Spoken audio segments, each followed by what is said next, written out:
ফাঁসি দেওয়ার জন্য জল্লাদ যখন তাকে ফাঁসির কাষ্ঠের দিকে নিয়ে যাচ্ছে, এমন সময় মন্ত্রী মশাইরা বাদশার দিকে বারবার শুধু তাকায়। বাদশাহ ডাক দিয়ে বলতেছে, মন্ত্রীকে একটু এদিকে নিয়ে আসো। নিয়ে আসছে, প্রশ্ন করতেছে, তুমি তোমার ফাঁসি হবে, ঠিক আছে, একটা প্রশ্ন, তুমি যে আমার নামটা 1 নম্বরে লিখছো এর ব্যাখ্যা দিতে হবে, তারপর তোমার ফাঁসি হবে। মন্ত্রী মশাই এবার বলতেছে, বাদশা নামদার, আমি অনেক ভেবে চিন্তে, অনেক ক্যালকুলেশন করে, অনেক চিন্তা ফিকির করার পরে আপনার নামটা 1 নম্বরে লিখছি। কি চিন্তা ফিকির করছো? বলতেছে, বাদশা নামদার, আপনি যখন কোন এলাকার মধ্যে কোন একটা প্রোগ্রামে যান, রাজধানী থেকে কোন একটা জেলা শহরে অথবা উপজেলাতে, যখন আপনার একটা প্রোগ্রাম থাকে, 2 মাস আগে থেকে প্রস্তুতি গ্রহণ করতে হয়। এটা তো ঠিক আছে, 2 মাস আগে থেকে একটা প্রস্তুতি নিতে হয়। তারা ডেট করে, ডেট অনুযায়ী সেই দিন আমি যাব, সেখানে 1 ঘন্টার একটা বক্তব্য রাখবো। তারপরে দেখা যাচ্ছে সেখানে তাদের সাথে একটু মত বিনিময় হয়, সেখানে আমাকে রেস্ট হাউসে রাখা হয়, আমার জন্য ভালো ভালো খাবারের ব্যবস্থা করা হয়। এবার মন্ত্রী মশাই বলতেছে, আপনি হয়তো সেখানে 5 ঘন্টার একটা সফর দিবেন, কিন্তু তার জন্য প্রস্তুতি শুরু হয় 2 মাস আগের থেকে। আপনার জন্য গেট তৈরি করা হয়, কথা তো ঠিক আছে, মঞ্চ তৈরি করা হয়, বিভিন্ন রকমের ফুল দিয়ে সাজানো হয়, র্যাব, আর্মি, বিডিআর, পুলিশ সব বাহিনীর লোকজন এসে আপনার ওই মঞ্চটা ঠিক আছে কিনা, কোনো বোম পোতা আছে কিনা, আইন শৃঙ্খলা সব ঠিক আছে কিনা চেক করে, কি করে না, কথা কয় না। এবার বাচ্চা নামদার বলতেছে, তো কথা তো ঠিক আছে।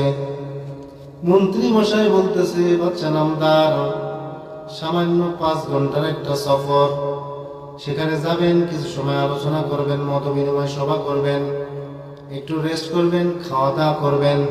5 ঘন্টার একটা সামান্য সফরের জন্য যদি 2 মাস আগের থেকে প্রস্তুতি গ্রহণ করতে হয়, আমি ভেবে চিন্তে দেখলাম আপনার আমার মৃত্যুর কোন অনন্ত অসীমকালের একটা জীবন, শুরু আছে, কোনোদিন শেষ হবে না, অনন্ত অসীমকালের একটা জীবন।